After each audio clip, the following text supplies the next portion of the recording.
Bueno, señores, seguimos con el programa y les cuento que se inauguró el Museo del Libro y de la Lengua, un precioso edificio diseñado por Clorindo Testa. Ya habíamos hablado cuando vino Testa este año al programa de ese proyecto. Ahora estoy con María Pía López, que es la directora del museo. Vamos a empezar por ver un pequeño informe que preparamos y después charlamos con ella. El Museo del Libro y de la Lengua fue diseñado por el arquitecto Clorindo Testa e inaugurado recientemente. Teniendo al libro y a la lengua hablada como objetos centrales, este nuevo espacio, instalado en el predio de la Biblioteca Nacional, se propone recorrer los tramos fundamentales de la literatura argentina. Cuenta con 3 plantas. La inferior está destinada a la lengua. En el primer piso se recrea la historia del libro y en el segundo se realizan exposiciones temporarias.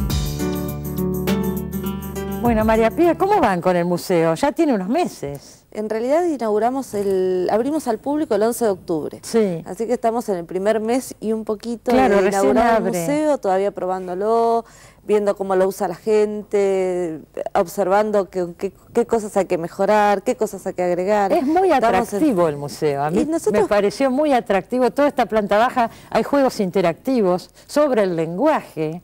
Claro, toda la planta baja es sobre la lengua, con la idea de que haya distintos dispositivos para que el visitante llegue a la información acerca de la lengua o a la reflexión, o fundamentalmente a reconocerse en lo que es su situación de ser hablante, a partir no solo de paneles explicativos o de puestos de consulta, sino también de algunas situaciones lúdicas y algunos audiovisuales. Nadie se imagina un museo solemne, uno dice el Museo del Libro y la Lengua, no lo es.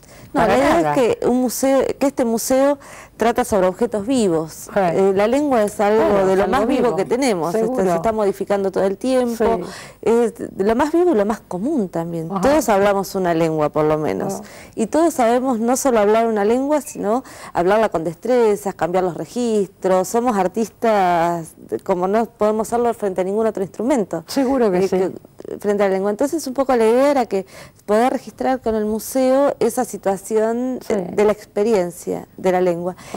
Y con el libro lo mismo, porque si algo que nos interesa del libro es que el libro es un hecho cultural, pertenece a un momento de la historia de la impresión, a un modo de circulación editorial, pero también el libro existe cuando se encuentra y se vuelve a vivir en manos de un lector. Obviamente. Entonces todo el museo está pensado en relación a cómo hacer para despertar una curiosidad en el lector frente a ciertos libros que puedan llevarlo a leerlos, claro, más que hablarlos allí, obviamente, digamos, estimular a la lectura. Exactamente, porque pensando en que nos interesaba esa dimensión de la cultura, que es la cultura como hecho producido permanentemente y como hecho viviente, ¿no? Exacto, bueno, eso está logrado.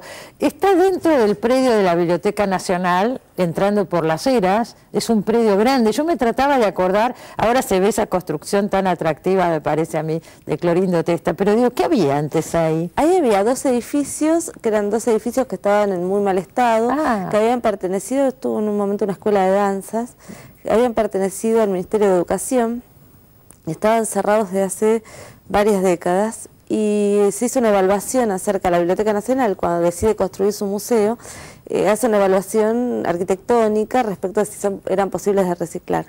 Finalmente no era posible, así que se tomó esta determinación de que el mismo estudio arquitectónico que de Testa y Bullrich, que había diseñado la Biblioteca Nacional, hicieran un proyecto de museo para poner en la misma manzana. Y con un agregado que es que en esos edificios que se demolieron finalmente, estaban en custodia 4 murales muy grandes, lunetas que habían pertenecido a las Galerías Pacífico, y que desde el 92, en la última reforma de las galerías, habían sido desechadas. Entonces, claro, porque algunos murales quedaron en lo que es el shopping ahora del Pacífico, pero hay otros que estaban ahí y en mal estado. Exactamente, porque fueron esos murales que tienen una historia fundamental, porque son todas las galerías fueron decoradas por el Taller de Arte Mural, que fue la gran experiencia muralística en la Argentina. Castagnino, estaba Spilimbergo, Colmeiro, Ruchúa, Berni, que todos habían participado en la experiencia de colaborar con Siqueiros en ejercicio plástico, que ahora se puede ver en el Museo del Bicentenario. Claro, entonces estos artistas argentinos que participan de la experiencia muralista a las manos de uno de los grandes muralistas de mexicanos, fundan en los 40 un taller de arte mural que en realidad la única obra grande que hace ese taller son las Galerías Pacífico. Claro. Entonces estos 4 murales que ahora están en el museo habían estado en ese proyecto original. Y quedaron ahí arrumbados. Y en el 92 se sacan. Se sacan y quedan en custodia porque es patrimonio cultural de la nación, o sea que quedan en custodia en estos edificios del Ministerio de Educación, pero sufren un largo deterioro. Recién hace 2 años se empezó de nuevo la restauración de los murales. Y ahora están a la vista. Un año va a durar. Va a durar la restauración, pero es muy interesante porque están en la planta baja y se restauran ante la vista del público. O sea que también uno va a ir viendo ese proceso, están ahí. Es muy interesante porque lo está restaurando la Universidad Nacional de San Martín, que un grupo de artistas y de restauradores de la universidad están trabajando en eso y efectivamente están trabajando a la vista del público.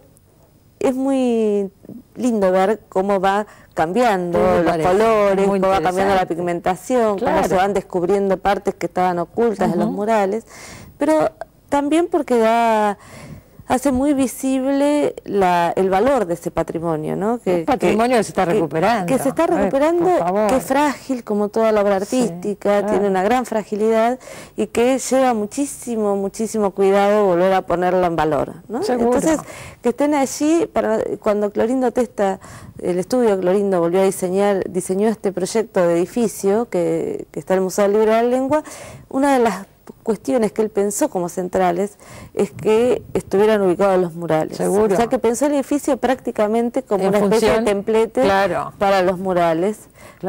También porque Clorindo es artista plástico, es arquitecto y pensó cómo hacer para que eso fuera muy visible, estuviera muy protegido.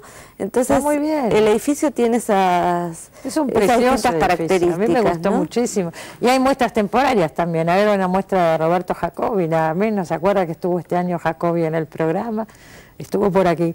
Y hay una muestra de Jacobi. Sobre la Constitución, eso no lo vi todavía, leí. Sobre la Constitución, porque en realidad hay una sala, hay 2 salas de exposiciones temporarias. Una de ellas, que la idea es que siempre tenga obra artística de distintos artistas plásticos argentinos, distintas instalaciones. En la primera muestra que tenemos es de Roberto Jacobi, que a él le habíamos pedido algo que era que pensara algo sobre la importancia de la lectura.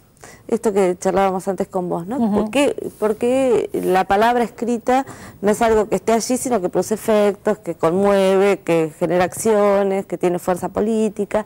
Y él pensó en un texto en particular, que es la Constitución Nacional, y muy fundamentalmente en el artículo 14 bis. Con la idea de que ese artículo, lejos de ser letra muerta, digamos, era un arma de producción de políticas. Por supuesto. Entonces Roberto hizo... Claro, todos los derechos sociales y la situación del trabajo. Entonces Jacobi pensó esta instalación y la puesta la realizó Daniel Hoglar, que suele trabajar con él, y eso ya está desde el 12 de noviembre abierto al público. Vamos a decir, está en Las Heras, que 2555. 2500, es Las Heras y Austria. Entre Las Heras, sobre Las Heras entre Austria y Agüero. Entre Austria y Agüero, ¿el horario? El horario es de martes a domingo, de 14 a 19, y tiene entrada libre y gratuita, como todas las actividades de la Biblioteca Nacional, así que vaya a visitarlo, es un precioso museo, y te felicito, estás de directora del museo, así que tenés esa responsabilidad. Y con una cosa interesantísima, que es un museo nuevo y viéndolo nacer, digamos. Seguro. Gracias por haber venido. Muchísimas gracias, mucha Cristina. Suerte. Gracias a vos. No se vaya, que enseguida seguimos con el programa.